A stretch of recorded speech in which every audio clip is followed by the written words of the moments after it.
주님께서는 우리에게 깨어 있으라고 당부하셨다. 한마디로 주님의 재림에 대비하라는 의미인 것이다.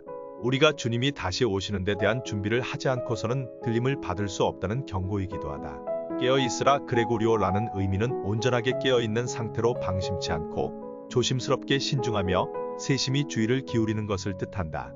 이 의미를 보더라도 우리는 그저 예수를 구주로 믿고 여기가 좋사오니하며 안주해서는 아니됨을 깨달아야 한다. 한번 구원은 영원하다는 단순한 원리만을 생각하고 아니란 믿음으로 세속적인 신앙생활을 해서도 아니됨을 가리키고 있는 것이다.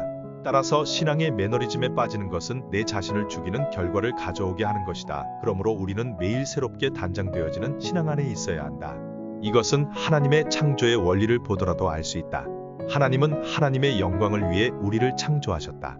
고로 우리는 그분의 피조물이다. 진정한 피조물인 토기이라면 토기장이인 하나님이 원하시는 대로 쓰여지기 때문에 안주할 수가 없다. 항상 어떻게 사용하실까 긴장하고 깨어있어 순종할 준비되어 있어야 하는 것이다. 행하기가 쉽지 않더라고 주의 말씀이면 행해야 영원히 살 수 있는 것인데 합리성을 내세워 적당히 현실과 타협하는 신앙인들이 너무나 많다. 이는 깨어있는 것이 아니다. 하나님의 방식이 아닌 자신이 세운 방식에 따르는 것이다. 이런 자는 현존하는 하나님 나라에 있는 자가 아니다.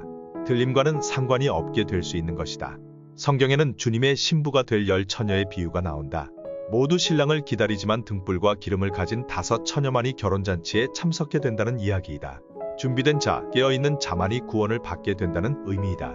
이는 하나님의 뜻대로 산 자, 하나님께 철저히 순종을 한 자가 들림을 받게 됨을 말한다. 그러므로 깨어있어 주의 뜻을 헤아리는 것이 중요하다. 실제로 깨어있다는 것은 무엇을 말하는 것일까?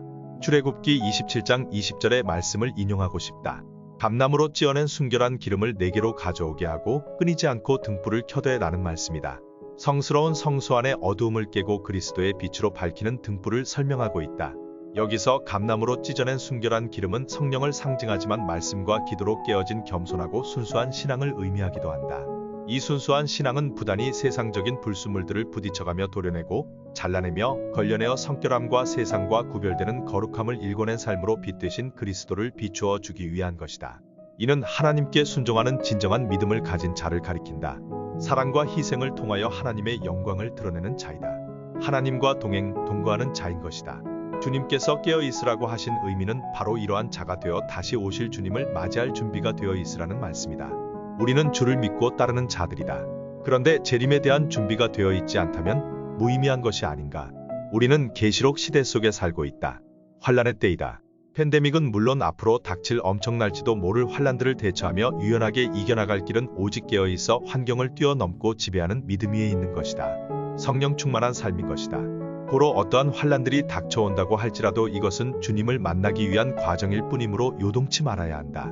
성령님의 인도하심에 순종하여 흔들리지 않는 자, 어떠한 경우에도 말씀을 붙잡고 배교치 않는 믿음의 승리자가 끝까지 갈 수 있는 것이다. 이것이 깨어있는 자의 모습이다.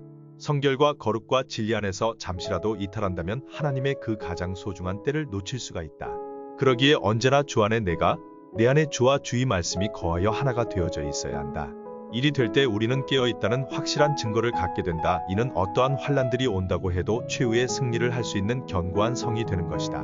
우리에게 가장 필요한 것은 하나님을 향한 진실한 눈을 가지고 깨어있는 것이다.